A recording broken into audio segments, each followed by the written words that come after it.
Hello, everybody. Welcome back to Beyond the Curtain for another In Conversation with. Today, I'm talking with Claire Learie. She's an actress as well as a radio host. She presents the programme Sit in the Stalls with her friend Reese Kerridge, which is available to listen to on Box Office Radio on Saturday mornings between 10 and 12. Hope you enjoy this wonderful conversation.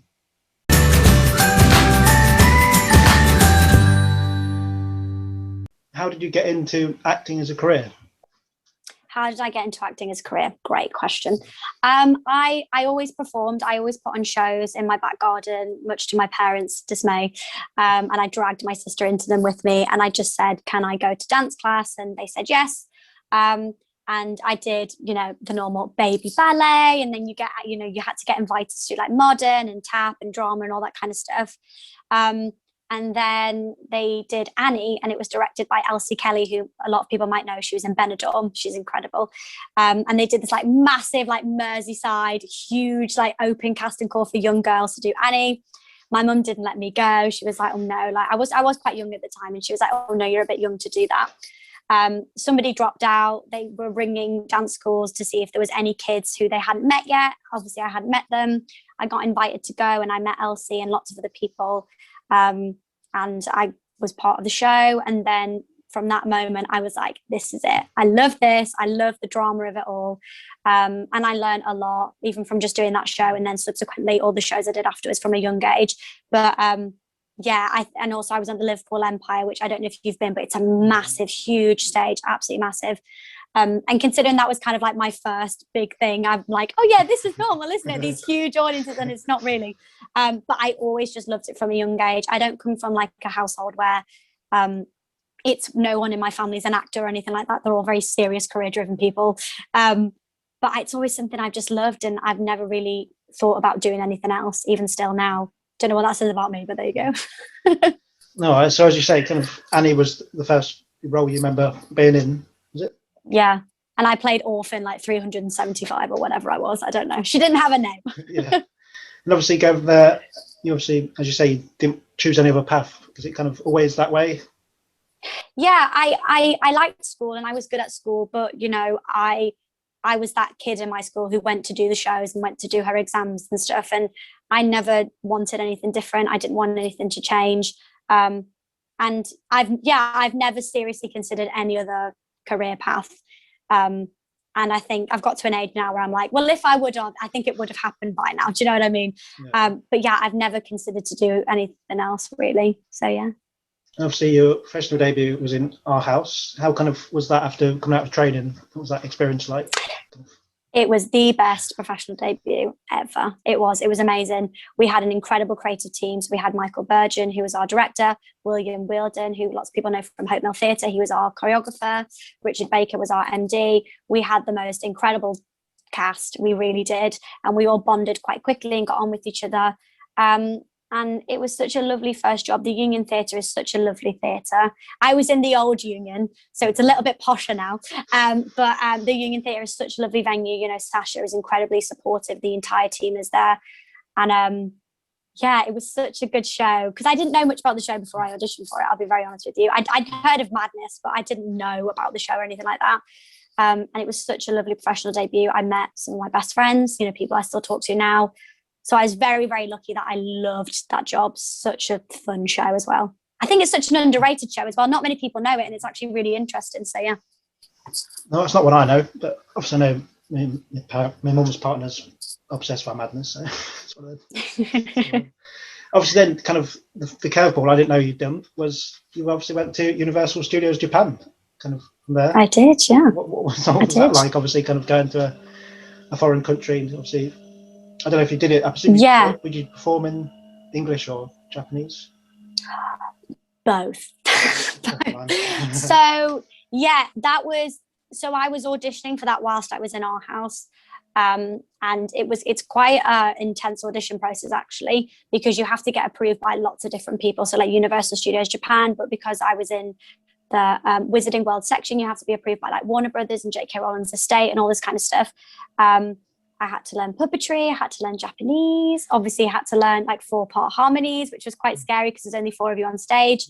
And then you've got this whole thing of moving to a different country where nobody speaks English. And I was pretty young when I went. I wasn't even 21 when I went over there.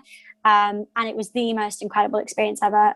Don't get me wrong, I missed home a lot. The job was very grueling and tiresome. But again, I met people who are literally my best friends now, and I don't know what I'd do without them. And also, I don't know if you've ever visited Japan, but it is the most incredible country. I highly recommend it to anybody. It is the most incredible country. If you love food, go. If you love just like craziness, it is the most incredible country. And it's cool that I now speak a bit of Japanese, which is pretty cool. I got to visit, places like Kyoto, Hiroshima, obviously Tokyo. I went to a bunch of times. And I never thought I'd ever get to work in Japan or even visit, and it was such a cool experience. And getting to dress up in a Hogwarts uniform, I think like every British kid, we've all kind of secretly hoped we get our letter, and I finally did. And I got to wear a Hufflepuff costume. I am a Hufflepuff, so all that kind of stuff was like really cute. It was really fun. And obviously, how do you compare kind of working in a theme park then to being like in kind of our house? Those kind of shows, how much the experience is different? Very, very different. Very different. When you're in a quote normal show, you have the day and then you go do the show in the evening. You might be doing stuff in the day. We were doing Fringe. A lot of us had normal day jobs. I was working on a makeup counter. I know lots of people were doing like promotional work. It's our favorite thing in the world. But when you're doing theme park work, you can be doing shows at like 8:30 in the morning and not finishing till 6:30 in the evening. And you're doing like maybe 5-6 shows a day. Come rain, come shine, come snow, come sun, whatever it is, you are out there. It's very different. I learned a lot about like my own stamina. I feel like I could do anything after that job. And also, it was a job that was very, there's a lot of pressure on you to do a good job, right? Because people are so enamored with those characters in that world, and you have a big responsibility to that. Maybe not so much in a normal show. Of course, there is a big responsibility within that too. But I think because, theme park work is usually you'll usually, whether it's like Disney or whatever it is, they're so well loved, these characters, and that's quite scary and grueling.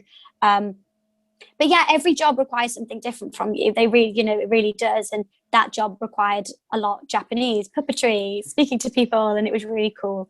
It was the juxtaposition between it was a big shock to me, because I'd never done anything like that before. And I was like, oh God, like we've got to do it 5 times a day and all this kind of stuff. But it was a massive learning curve. But again, it's something that I'm really grateful that I got to do, because I learned so much from myself as a person, but also as a performer, which is pretty cool. So yeah. Amazing. And obviously last year, alongside Reese Kerridge, you started your radio show in the stalls. Can you tell me a bit more about that? Yeah, so Sit in the Stalls is a theatre radio show. We are on Saturdays from 10 till 12 p.m. on Box Office Radio. And it was all very serendipitous. I won't lie to you, I kind of got dragged into it, Mark. It wasn't my idea. Reese tells this story so much better than I do, but Reese saw a call out asking for radio presenters. It was when our original network, UK Radio Network, and Reese messaged me and was like, I've got this interview to be a radio presenter. Like, will you help me come up with the concept? And so I came up with the name, and me and Reese, came up with what we know now Sit in the Stalls to be. And then Reese was like, so you're going to do it with me, right? And I was like, am I? Like, I don't know. And again, it was something I never had any inkling or want to necessarily go into radio or present.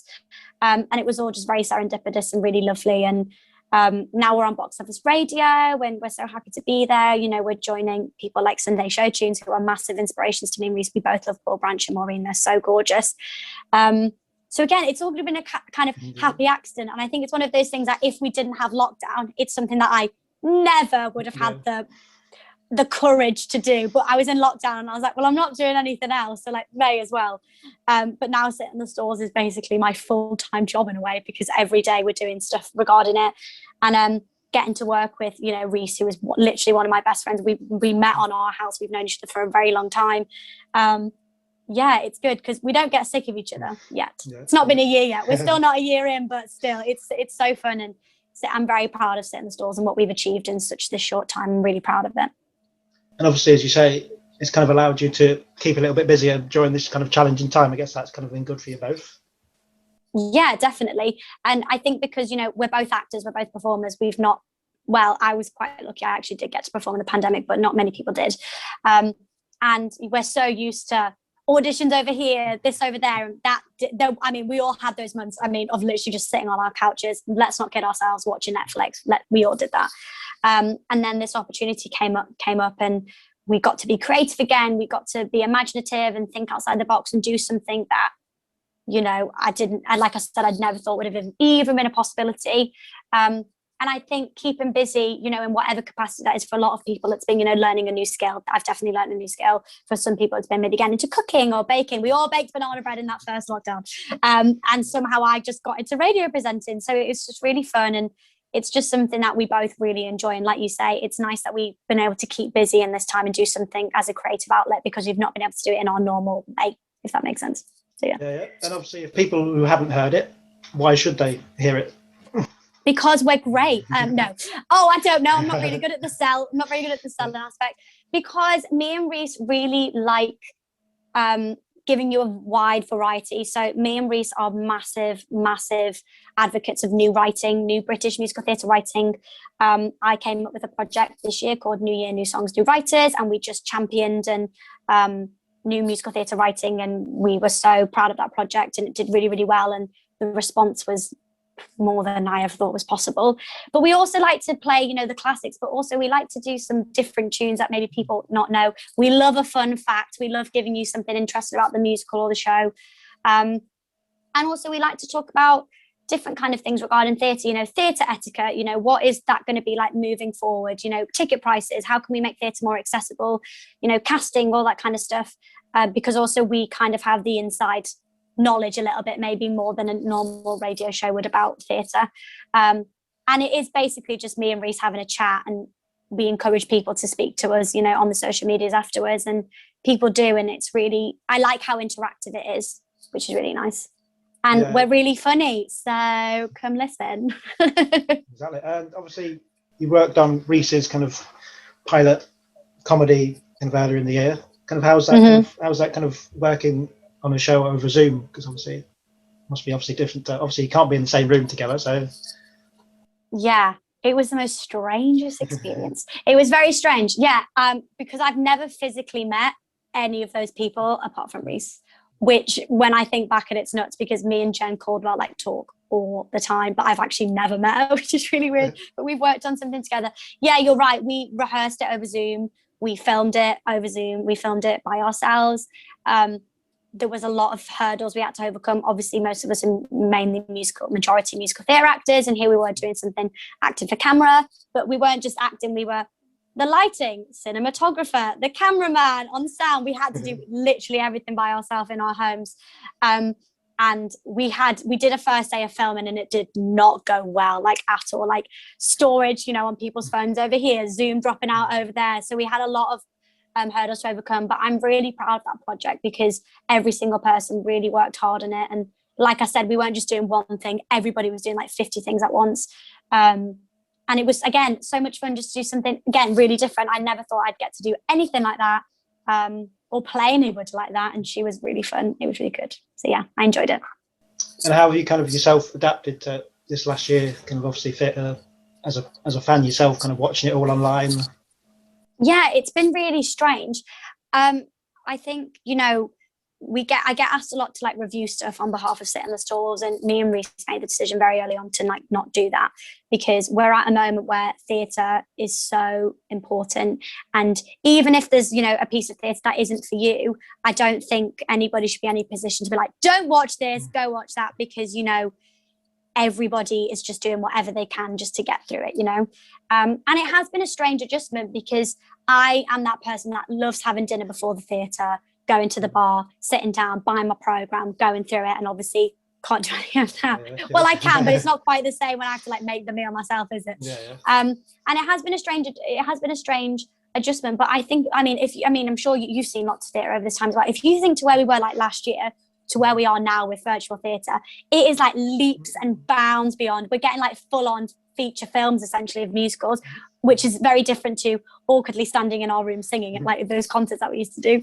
And it's so nice that we're part of an industry that, even though we're going through a horrifically difficult time, everybody is, somehow we're still making incredible pieces of art and theatre that is so important. And anybody who's put anything out at this time, I'm just so impressed and in awe of, because it's difficult anyway putting on a piece, but to do it in a pandemic, to keep people safe, to also make some money so that you can do something else is just unfathomable to me. And I'm just so impressed by anybody who can do it. Literally anybody. It's insane. Yeah, I agree. It's been obviously strange because it's weird when you watch like a musical, I find, when there's obviously no applause after like a big song.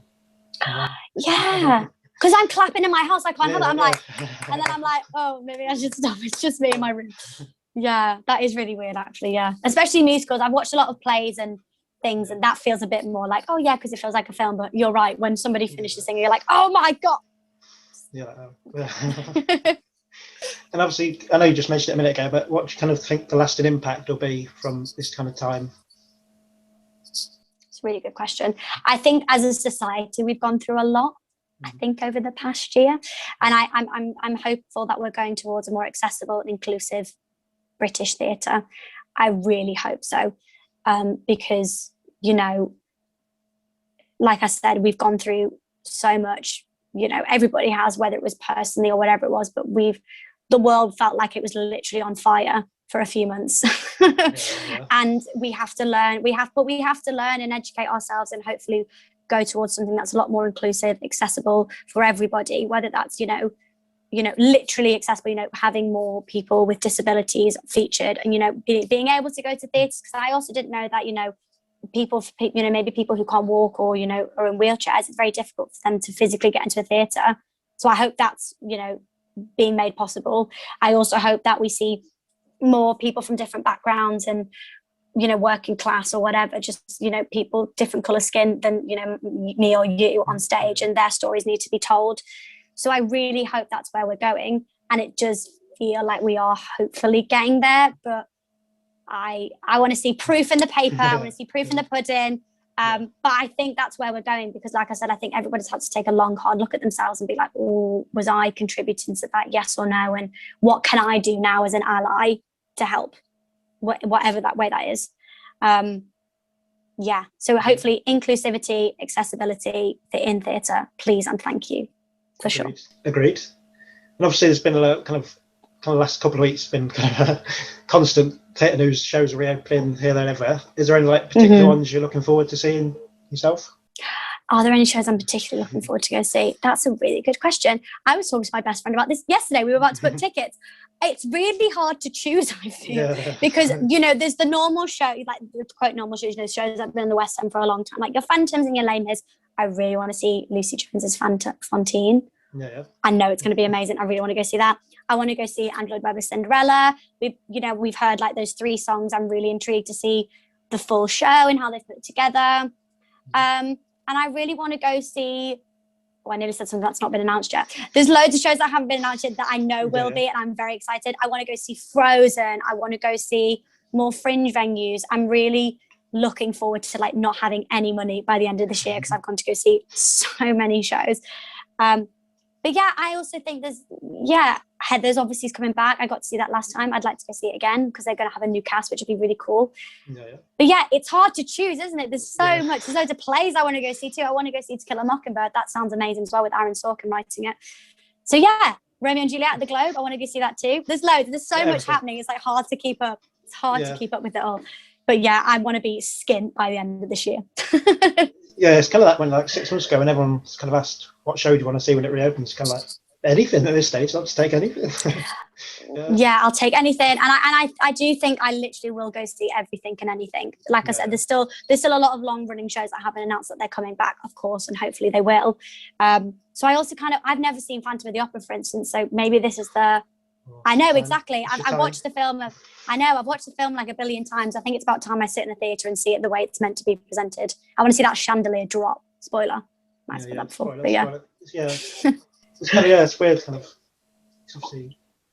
It's obviously the same shows. Kind of, we need almost fresh ones. I know there is some like new ones coming, but. Yeah, I hope there's more new writing, because if you look at something like the success of Six. If we had like something, you know, again, and everybody's talking about James, well, obviously it's going to be a film, and hopefully that means it'll also get its way on Broadway. I think that'd be so cool to hear northern accents on Broadway. It'd be amazing. But yeah, I'd like to see more new writing come to the forefront, because that's also what's kind of been keeping us going. A lot of the virtual theatre has been a lot of new writing, which is pretty cool as well. Adam Lenson has done a lot of productions of new writing, which is really amazing. So I agree. I think it'd be nice to see some new writing as well come to the forefront, even if it's just a short run, just so we can go support it and see who knows what might happen, you know? Yeah.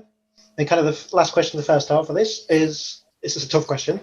If you could dream cast yourself in any role when theatres reopen, what show would you pick? Annie from Annie, Get Your Gun. I love that show, and not many people like it or know it, and I love it. I think it's such a fun show. It's a film, if anybody want to go watch it. Bernadette Peters did it on Broadway. It's such a fun show, and also I don't think it's been here for a very long time. It definitely needs a revival.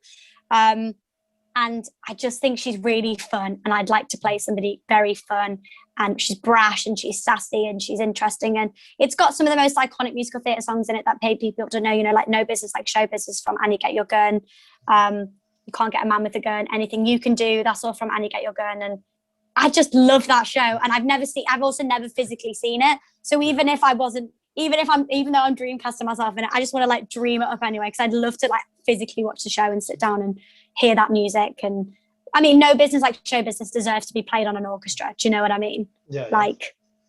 So I think I'd choose that. That was quite tough. That was quite hard, actually. That's pretty cool. Let's hope one day we can all hope. Maybe one day. So now we're going to move on to like quick fire questions. Go for it. So the first one is, what's the best piece of theatre you've ever seen? Company by Marianne Elliott. I watched it like 6 times, embarrassingly 6 times. I dragged everybody with me to go see it. But that's my favourite show anyway, so I think I'm always going to have a soft spot for it. But Marianne's version was just perfect, gorgeous, loved it. Amazing. And what's your favourite theatre you've been to? My favourite thing, I love the Harold Pinter Theatre, actually. I love, even though it's a West End theatre, it feels very intimate. I've watched a few shows there and I love it. But my favourite theatre of all time is Liverpool Empire in Liverpool, obviously. It's great. Massive backstage, massive stage, beautiful auditorium. It's like the most gorgeous theatre ever. And I mean, I am biased. I'm Scouse, but you know, whatever. That's all good. What's your favourite food? Cheese, in any capacity. Just cheese. On a piece of bread, by itself, on pasta, just cheese. Solid. What if you could be any animal, what would it be and why? A cat, because I can sleep a lot. That was almost too quick, wasn't it? That was very quick. What's the favourite, and this might be Japan, but what's the favourite place you've ever visited? That's tough. That's actually really tough. I do love Japan, but I think the favourite place I visited was Barcelona in Spain. I had the most beautiful holiday there. Yeah, I'm going to go Barcelona in Spain. But I also do love Japan. But I spent a lot more time in Japan, so I feel like that's quite... I didn't visit. I stayed. Do you know what I mean? That was my home.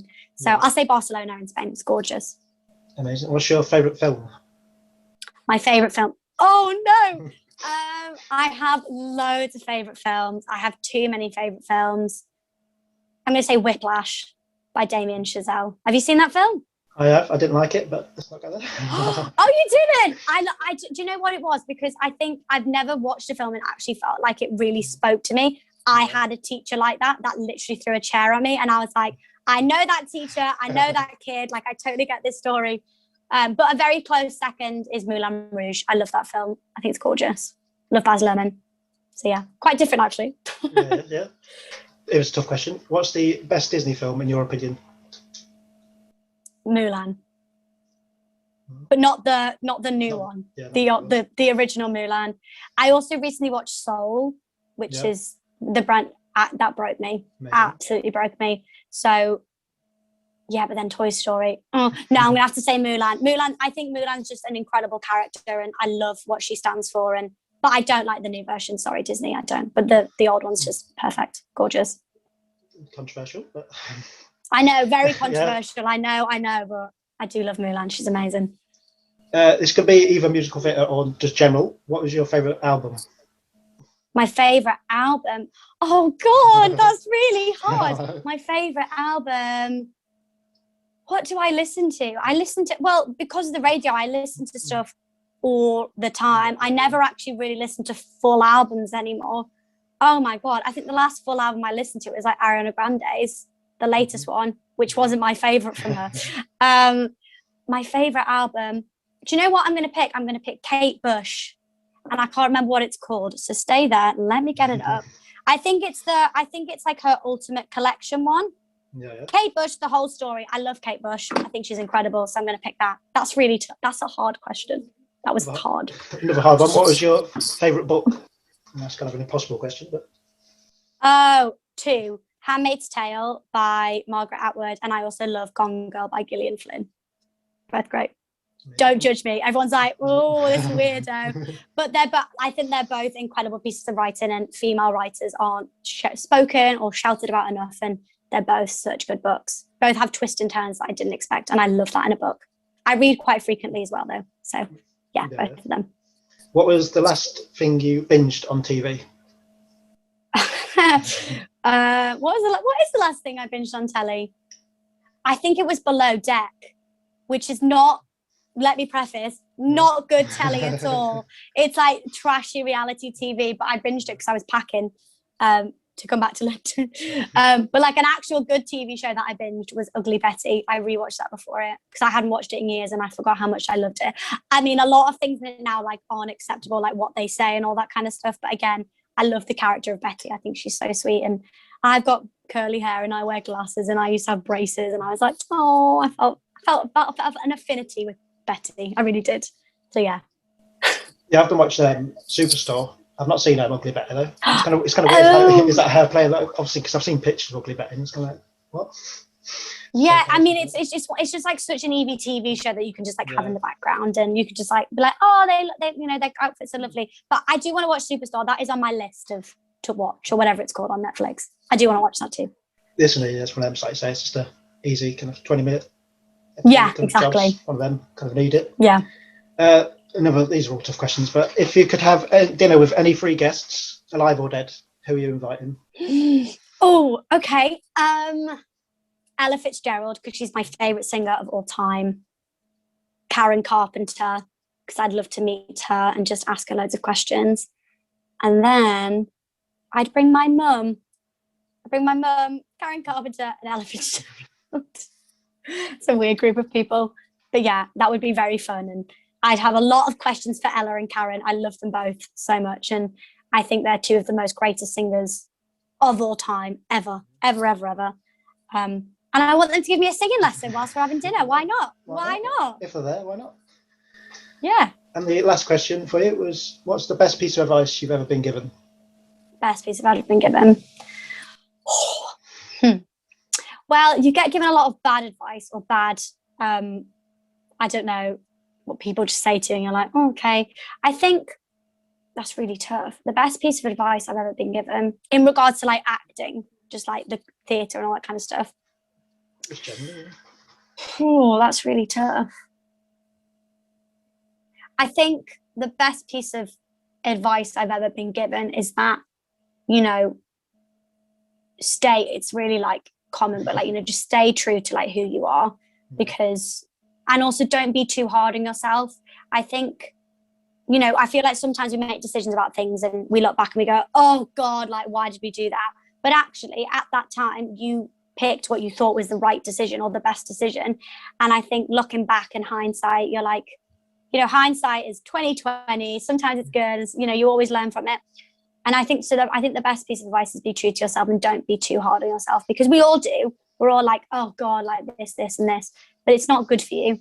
And just try and stay positive in every situation. Even if something feels like the world is falling apart around you, there is always a way for you to get help and try and sort it out whatever way you can. So yeah, that was also like a little pep talk, wasn't it, to finish? There you go. Glorious. Well, thank you for joining me. Of course. Everyone go and listen to Sit in the Stalls on Saturdays. Yeah, it's great. Thank you for having me, Mark. Thank you so much. Thank you. It's been good. Good to chat. It's very interesting. Yeah. Oh, has it? Oh, God. Yeah, no, it's been good. Kind of nice to get some kind of different perspective. And obviously you've kind of done various things as well, which is good. Yeah, I've been really lucky to get to do lots of different types of things, which is really good. I'm very, very lucky. I've been very lucky.